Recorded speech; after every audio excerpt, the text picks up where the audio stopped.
High, আজকে আরও একবার চলে এসেছি আমাদের একটা ডে আউটের ছোট্টখাটো ভিডিও নিয়ে। সো এই উইকেন্ডে আমরা চলে এসেছি সায়েন্স সিটি। তো 70 টাকা টিকিট কেটে আমরা প্রথমেই চলে এসেছি খরগোশদের সাথে দেখা করতে। তারপরে বাটারফ্লাই গার্ডেনে ঢুকে দেখি চারিদিকে প্রচুর প্রজাপতি। তাই ভাবলাম তোমাদেরকে দেখাই। আর প্রচুর প্রচুর এখানে পুরনো গাছ রয়েছে, পিকনিক করার মতোই জায়গা ধরো। সাথে দেখি এখন হাঁসও রয়েছে। বহুকাল আগে যখন এসেছিলাম তখন এসব ছিল না। তারপর আমরা চলে এসেছি সায়েন্স ফিকশনের জায়গাটায়, যেখানে প্রচুর রকম গেমস রয়েছে। বাচ্চারা এলে তো ভীষণ এনজয় করবে। আমরা বড়রাই এত বেশি মজা করেছি, সমস্ত রাইডগুলো এনজয় করেছি।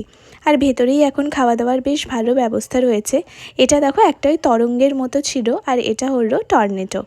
এরপর আমরা বাইরে বেরিয়ে একটু কফি খেয়ে নিয়ে জিরিয়ে নিলাম। আর 120 টাকা দিয়ে টিকিট কেটেছি হচ্ছে 3D শোটা দেখবো বলে, যেটা টাইমিং ছিল 5:30 থেকে। 3D গ্লাস দিয়েছে, আর সেই পুরো মহাকাশ, বিভিন্ন গ্রহ উপগ্রহ ভীষণ এনজয় করেছি। রোপওয়ে তো রয়েছে, এবার আর রোপওয়ে চাপিনি।